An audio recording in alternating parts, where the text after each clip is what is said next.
Assalamualaikum warahmatullahi wabarakatuh. Yang terhormat kepada Ibu dosen Helma Nunes MPD selaku dosen pengampu mata kuliah pengembangan kurikulum MI atau SD dan pembelajaran abad 21. Perkenalkan, nama saya Salsa Nabila dengan NIM 2114006. Di sini saya akan mempresentasikan materi dengan judul implementasi kurikulum. Yang pertama yang akan saya bahas yaitu pengertian implementasi kurikulum, yang kedua adalah tahapan-tahapan implementasi kurikulum, yang ketiga adalah implementasi kurikulum sebagai proses pengembangan kurikulum, yang keempat adalah faktor-faktor yang mempengaruhi implementasi kurikulum. Baik, langsung saja. Yang pertama yang akan saya bahas yaitu pengertian implementasi kurikulum. Implementasi merupakan suatu proses aktualisasi ide, konsep, kebijakan, atau inovasi ke dalam bentuk tindakan praktis sehingga berimplikasi pada pengetahuan, keterampilan, dan tingkah laku seseorang. Menurut Mulyasa, implementasi adalah proses penerapan ide, konsep, kebijakan, dan inovasi dalam suatu tindakan praktis sehingga memberikan dampak baik berupa perubahan pengetahuan, keterampilan, maupun nilai dan sikap. Kurikulum sendiri merupakan seperangkat atau suatu sistem rencana dan pengaturan mengenai bahan pembelajaran yang dapat diterapkan dalam aktivitas belajar mengajar, atau kurikulum itu sendiri disebut rencana pembelajaran. Implementasi kurikulum merupakan penerapan program yang telah dikembangkan dalam tahap sebelumnya, kemudian diuji coba dengan pelaksanaan dan pengelolaan, dilakukan juga penyesuaian terhadap situasi lapangan dan karakteristik peserta didik, baik itu perkembangan intelektual dan emosional serta fisiknya.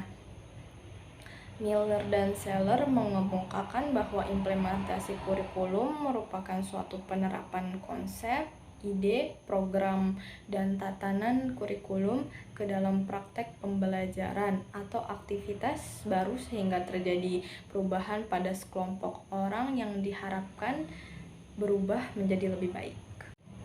Penjelasan tersebut dapat dipahami bahwa implementasi kurikulum dimaksudkan untuk mengupayakan dan mewujudkan kurikulum yang masih bersifat rencana atau tertulis dalam dokumen menjadi aktual atau terrealisasikan pada serangkaian kegiatan di kelas maupun di sekolah. Poin yang kedua yaitu tentang tahap-tahap implementasi kurikulum. Ada 3 tahap implementasi kurikulum. Yang pertama yaitu pengembangan program yang mencakup tahunan, semester, bulanan, mingguan, dan harian. Selain itu juga ada program bimbingan konseling atau program remedial. Kedua yaitu pelaksanaan pembelajaran. Pembelajaran itu sendiri adalah proses internalisasi antara peserta didik dengan lingkungannya sehingga terjadi perubahan perilaku menjadi lebih baik.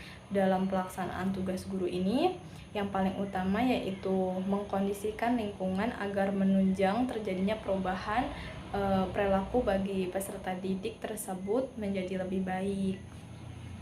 Terakhir, evaluasi yaitu proses yang dilaksanakan sepanjang proses pelaksanaan kurikulum serta penilaian akhir semester dan penilaian formatif dan sumatif, mencakup penilaian keseluruhan secara utuh untuk keperluan evaluasi pelaksanaan kurikulum.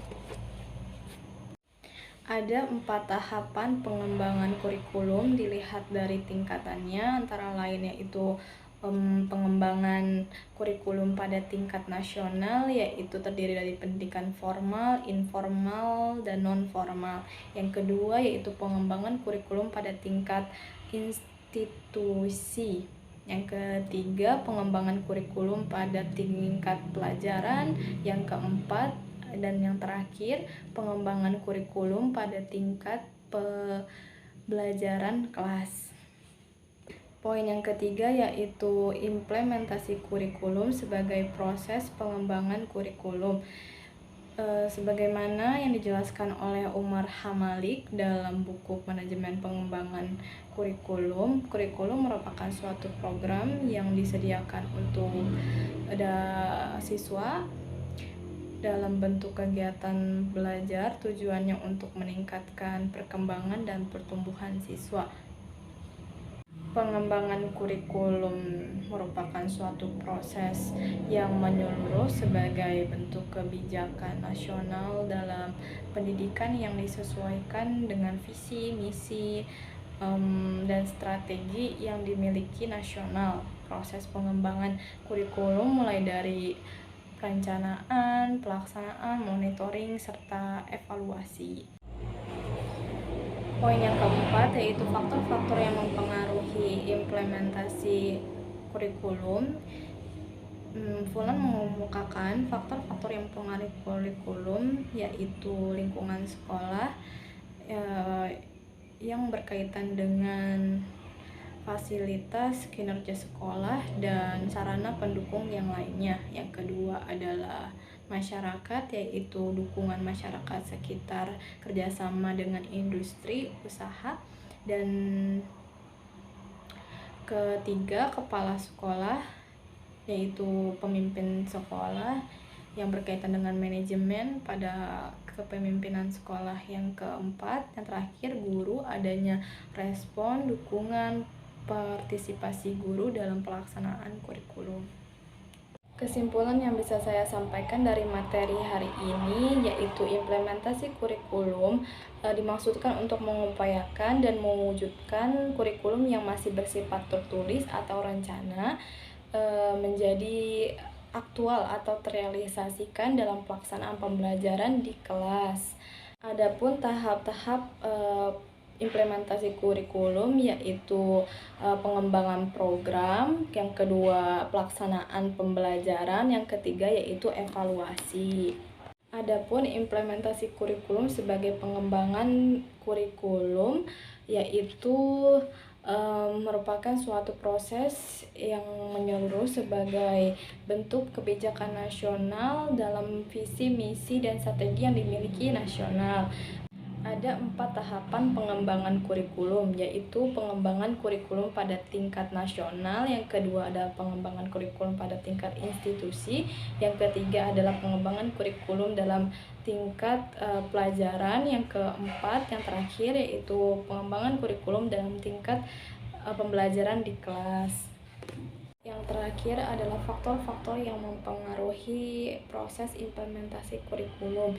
Yang pertama adalah lingkungan sekolah, yang kedua adalah masyarakat, yang ketiga adalah guru, dan terakhir adalah kepala sekolah. Baik, segitu saja materi yang bisa saya sampaikan tentang implementasi kurikulum.